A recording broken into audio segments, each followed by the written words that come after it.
This week on ANN, the Adventist Humanitarian Agency on the Romanian-Ukrainian border receives shipment of medical supplies from Norway. Hope Channel creates a series that tells the stories of Ukrainian refugees. And Adventist churches in Kiev become a shelter for migrants and refugees. These stories and more coming up.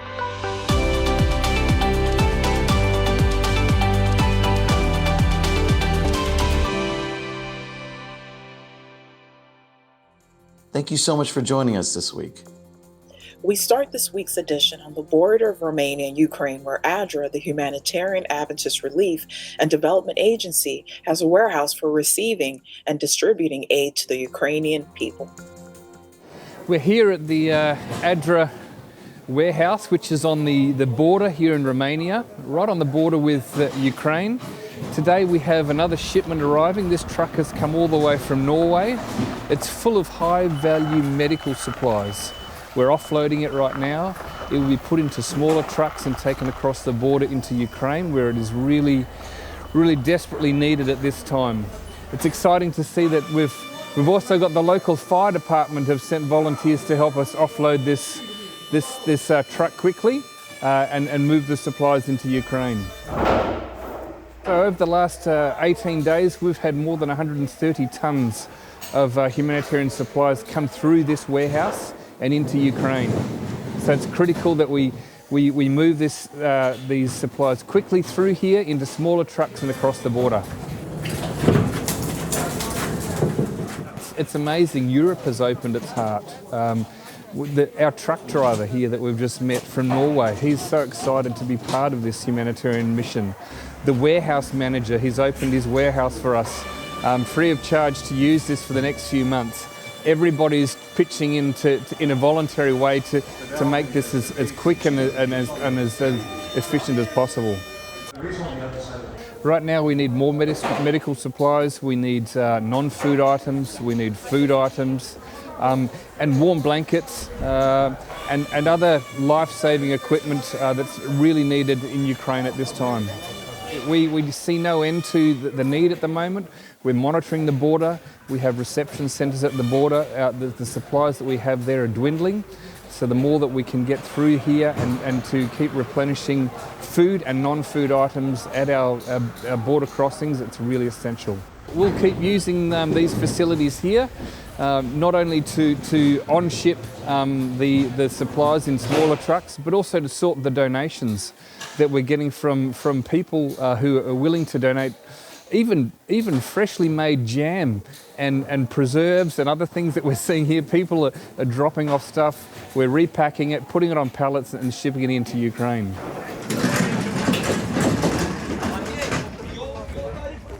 I was really excited for this trip because I have two children in home, 5 and 10 years old, one girl and one boy.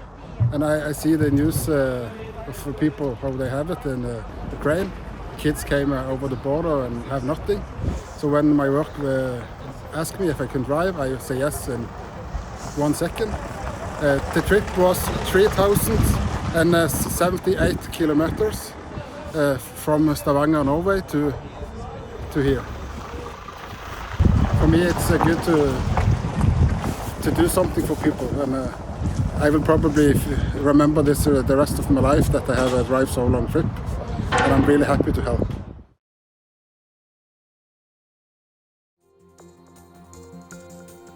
According to the United Nations, millions of people, mainly women and children, have already fled Ukraine because of the conflict that began February 24th. Millions of people in eastern Ukraine are currently dependent on humanitarian aid. The current escalation has led to a mass migration towards the neighboring countries of Poland, Slovakia, Romania, Hungary, and Moldova. Producer and documentary filmmaker for Hope Media Europe, ADRA, and his team received a request from Hope Channel International to produce a miniseries focusing on stories of people leaving Ukraine.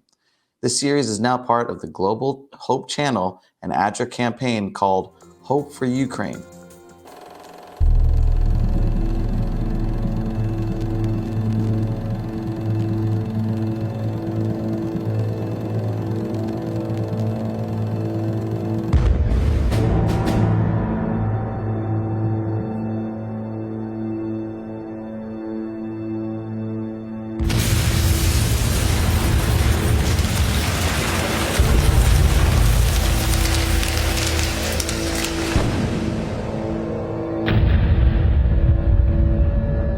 первого дня мы уже слышали выстрелы.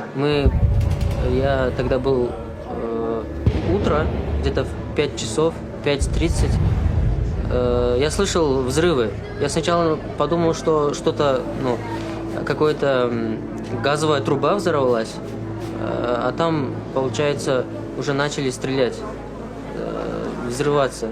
Там бомбы. С первого дня, это с 24 февраля. 24 февраля с 5:30 я уже слышал взрывы.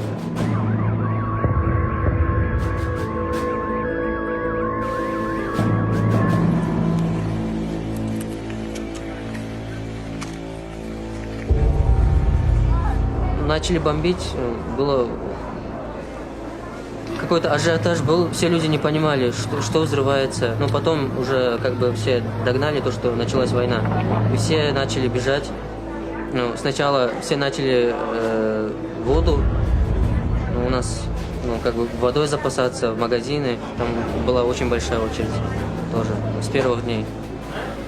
Сейчас там очень сложно людям, там постоянно бомбят, постоянно слышны взрывы. Там от Харькова уже почти ничего не осталось. Там центр полностью разбомблен.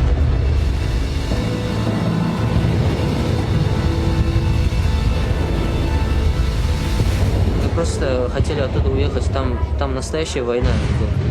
Там сколько людей в день погибает, это очень страшно.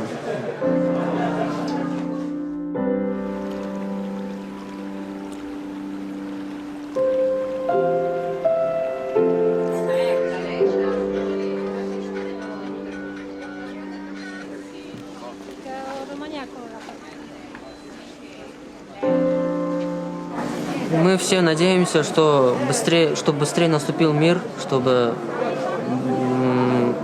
главное, чтобы люди не погибали, мирные жители.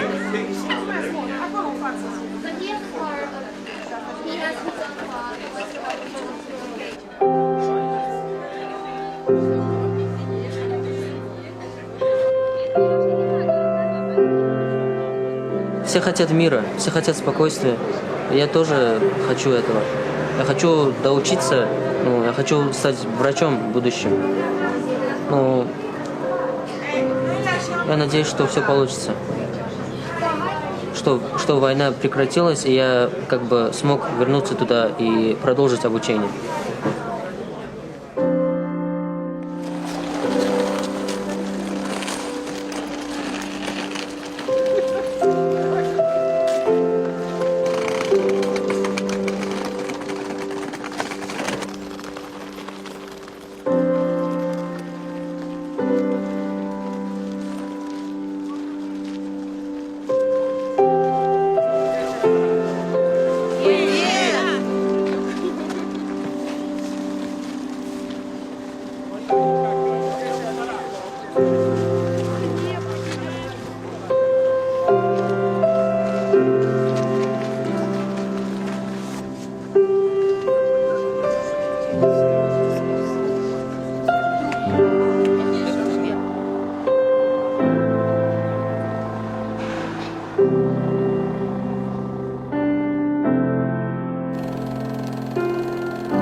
We continue with more hopeful information from Ukraine. In Kiev, volunteers for the Hope for Ukraine project organized a shelter in one of the capital's Seventh-day Adventist churches. The shelter is located in 2 underground rooms of the church. Mattresses were purchased and the beds were arranged directly on the chairs. Some 50 people take refuge in this church every day. From Kyiv to Poltava, a city located about 220 miles east of the Ukrainian capital, Poltava is a city that hasn't been reached by Russian troops yet, so there's a possibility to provide effective protection and assistance to migrants. Every day, volunteers of the Hope for Ukraine project prepare food and take it to train and bus stations in Moldova so that people there may have warm lunch and hot tea. Volunteers also visit the most vulnerable people, the elderly, the lonely, and migrants, and help them with specific health needs. Coming up, we will talk about a very special place, even more than special, the ideal place to be. Plus, you will get to see the exciting story of a couple who encouraged a community in Zimbabwe by their determination to show God their love.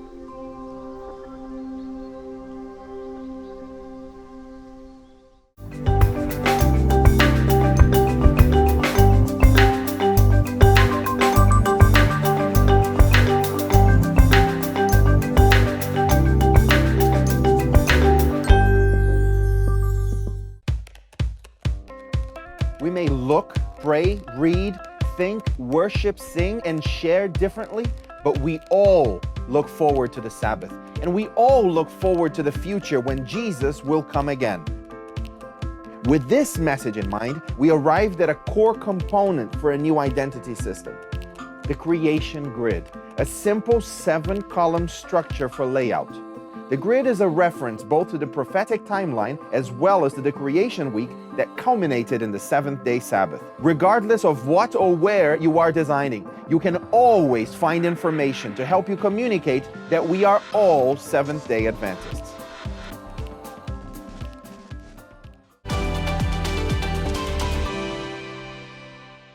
Welcome back. We can all agree that there are many special places in this world, but then there are places that are more than just special. They are simply the ideal place to be. Antes de conhecer a escola sabatina, eu não tinha programações, eu não tinha tempo para mim e nem praticamente para Deus. Durante a pandemia, a gente teve que se reinventar. E foi também um processo muito natural, porque o templo estava fechado, havia muitas programações da sociedade jovem prestes a acontecer, e a gente não sabia como é que ia fazer isso. Isso me deixou muito triste, particularmente como diretora da Escola Sabatina Jovem, porque daí a gente não tinha mais condições de reunir os jovens. E isso foi muito desafiador, porque a gente não tinha noção de como fazer com que eles voltassem a estudar a lição da Escola Sabatina. E a gente, de uma forma despretensiosa, foi fazer um pôr do sol, uma live de um pôr do sol nosso, eu e minha esposa, um violão e tentando interagir com a galera. Foi aí que surgiu a ideia da diretoria da SWAT em fazer a Escola Sabatina Jovem por meio de live no Instagram da SWAT. E as lives foram crescendo, pessoas de outras igrejas começaram a assistir a nossa live, a gente perguntava de onde eles eram, pessoas do Brasil todo começaram a assistir a live, pessoas que não eram adventistas começaram a assistir a live. Eu estava em casa sozinha, sem fazer nada, como sempre, e fui mexendo no meu Instagram e fui pesquisar igreja adventista. O Thiago começou a ter a ideia de falar na live para quem quisesse, por exemplo, estudar a Bíblia com a gente, que falasse, que mandasse um direct e tudo mais. O Espírito Santo ficava na minha mente falando, olha, ela não pode ser um fim, ela tem que ser um meio para a salvação de almas.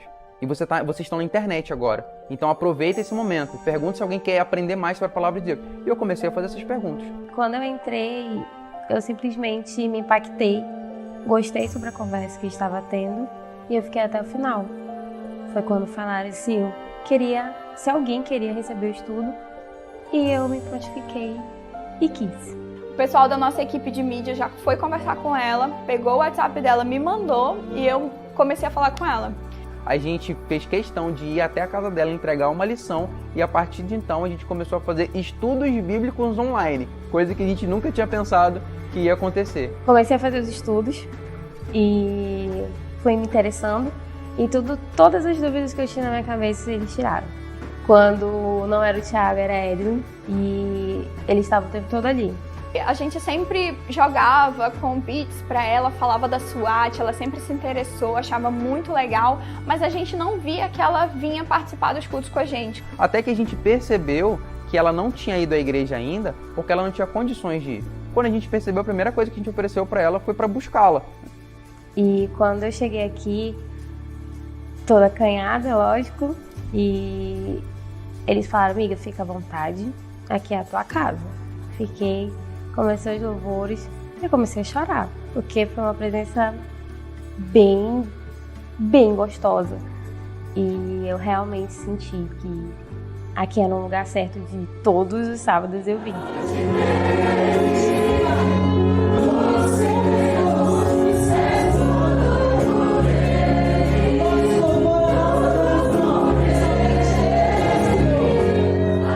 Hoje a nossa escola sabatina jovem começa às 8h30. Na nave da igreja ela começa às 9 horas. Mas quando dá 8h40, no máximo 8h45, já está completamente lotado. A gente tem que mandar as pessoas ir para a nave da igreja. Por quê? Porque os jovens estão sedentos, porque eles se sentem em casa. Então o louvor, a gente dá muito valor a esse momento, por quê? Porque o louvor, na verdade, é uma preparação para tudo que está acontecendo ali. O louvor é a entrega, é o momento em que todo o salão participa. Não é só uma pessoa que vai falar, não é só a pessoa da frente, não é só alguém que vai participar. Não, é o momento em que todos se unem para fazer uma só coisa, que é louvar a Deus. Depois da música, a gente tem um momento especial de oração com cada um deles. E uma coisa que atrai muito é o momento da visita. Quem é visita, a gente já recebe, abraça, pergunta se está tudo bem, como foi a semana, e a pessoa se sente assim, um turbilhão de sentimentos por tudo que está acontecendo naquele momento. E aí depois de nós termos essas partes que são importantes para a adoração, nós vamos para aquilo que nós chamamos de prato principal, que é o estudo da lição. Esse o maior tempo é para o estudo da lição. A primeira vez que eu cheguei aqui, eu comecei a ajudar. E eu falei pra mim mesma, eu quero fazer alguma coisa. Eu não quero só entrar, sair, sentar, ficar ali, voltar pra casa. Todo mundo ia pro culto e eu ajudava a arrumar as cadeiras. Foi quando eu conheci a SWAT. Ela já começou a trabalhar, ela estudava, fazia os estudos online, fazia alguns estudos presenciais e a sociedade jovem teve um papel importantíssimo nessa integração. Mesmo onde nós estamos, nós podemos alcançar outras pessoas. Hoje ela está inserida na sociedade, ela faz parte da sociedade, ela ajuda na escola sabatina jovem, ela vai para as atividades da sociedade. Ela é muito valorizada ali, todo mundo sabe que ela é a Vivi da SJ. E ali ela começou mesmo a encontrar Jesus em todas as suas formas. Então, comecei a me preparar espiritualmente, mentalmente. Então, quando chegou no dia do meu batismo, eu falei, eu realmente quero sentir. Realmente eu quero fazer parte.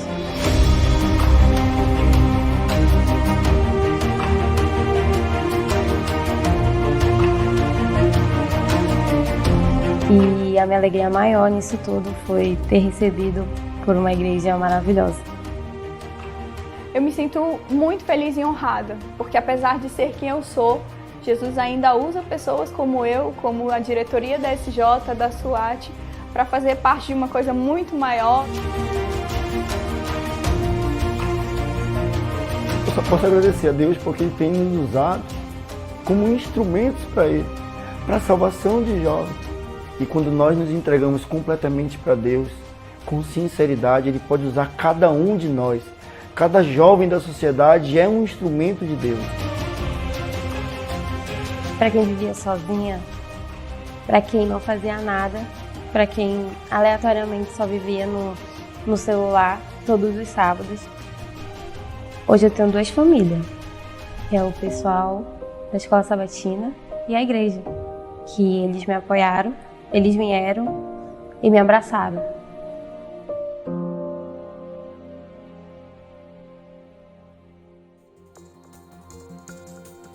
Coming up, David Trim shares the story of John Gottlieb Madison, the missionary who spread the Seventh-day Adventist message in the countries of Scandinavia. And later, we will go to Zimbabwe in southern Africa to learn the exciting story of a couple who encouraged a community by their determination to love God.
Thank you for staying with us.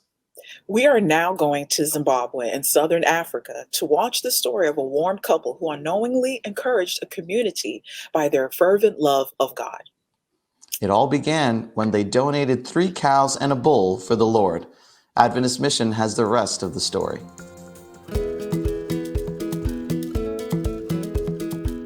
Mr. and Mrs. Umpofu knew that their animals were meant for the Lord. One day, as the couple watched over their livestock, they felt inspired to do more for God. So they gave a portion of their animals as tithe and mission offerings.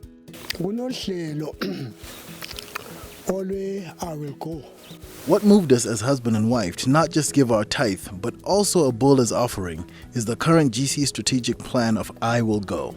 That challenged us very much because the Bible says everything belongs to God, and we are just His stewards. We're following the scriptures that there's great blessings in giving, and that touched our hearts so much because the Lord has been so good to us. Out of the 31 animals they owned, they tithed 3 cows and gave 1 bull for the mission offerings. This gesture not only encouraged the visiting church elders who collected the animals, but it caught the attention of neighboring church members as well. Several others have pledged to contribute more to the mission offerings because of Mr. and Mrs. Umpofu's example. The mission offerings make a huge difference around the world and can make the greatest impact when given faithfully and regularly.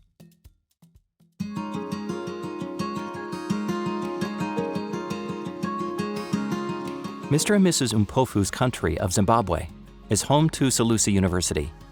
Founded in 1894, this Adventist institution educates students from all over Southern Africa. Zimbabwe is part of the Southern Africa Indian Ocean region. This territory is home to more than 4.3 million Adventists. Despite having a well-established history of church growth, there are still many mission struggles here. Your mission offerings help spread a message of hope in some of the most challenging areas, like the growing cities. Please pray for the Southern Africa Indian Ocean region as church members there faithfully follow God's call in their lives. Even if you don't have livestock to give, thank you for supporting the mission offerings.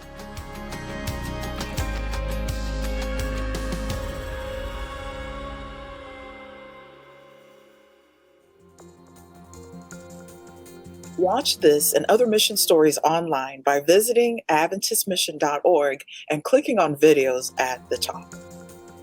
And now, let's turn to David Trim for today's look back at Adventist history. This week, we are going to learn the inspiring story of John Gottlieb Madison, the missionary who spread the Adventist message in Scandinavian countries. Welcome to This Week in Adventist History.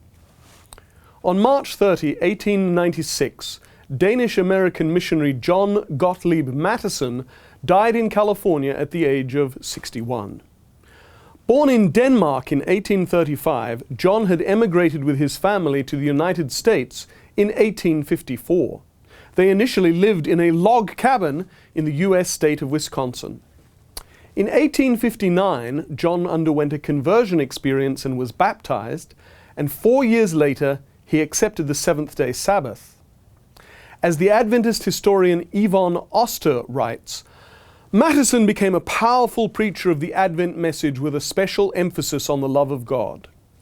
He conducted revivals and established churches among the immigrant Scandinavian population in Wisconsin, Michigan, Minnesota, Illinois, Iowa, and Kansas.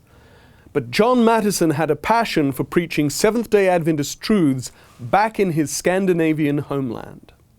Within weeks of his conversion to the Seventh-day Sabbath, John wrote to the Adventist paper, the Review and Herald, of his desire that the third angel's message be carried to the ends of the earth. In May 1877, John and his wife Anna sailed to Denmark, only the second country to which the Seventh-day Adventist Church sent missionaries. John and his family remained in Europe for 11 years, working initially in Denmark, later in Norway, and then in Sweden, before sadly John's health broke down and he was obliged to return to the United States. As the Encyclopedia of Seventh-day Adventist article on Madison concludes, his legacy is vast. As well as planting numerous Scandinavian churches in the American Midwest from scratch, He also organized the work in 3 Scandinavian countries and spread the gospel of the love of Jesus through his writing and publishing, as well as his teaching and public evangelistic campaigns. Mattison's preaching was known for being Christocentric. The 5th General Conference President, Ola Olsen, born in Norway but brought up in the United States, later wrote of John Mattison, he was pleasant to associate with, interesting in conversation, with a good store of practical illustrations. His sermons were appealing and logical, convincing, but carried by a tenderness that won hearts. You can read more about John Mattison in the Encyclopedia of Seventh-day Adventists at encyclopedia.adventist.org. And that was This Week in Adventist History. Thanks for watching ANN. Join us next week for more news from the headquarters of the Seventh-day Adventist Church. Did you know that the Seventh-day Adventist Church has its own YouTube channel? It's true. You can watch ANN Video, ANN In Depth, and plenty of other amazing videos on prophecy, health, and Bible study. Just go to YouTube and search for Seventh-day Adventist Church. Be sure to click on the subscribe button to stay informed on church news and happenings. And remember to leave us a comment or prayer request. We have people dedicated to praying for you 24 hours a day, 7 days a week. Before we say goodbye, here's some good news from the book of 1 Corinthians chapter 13, verse 13. The passage says, "And now these 3 remain, faith, hope, and love. But the greatest of these is love." That's our program for this week. Don't forget to visit adventist.news for daily news and videos. Until next time, God bless. Take care.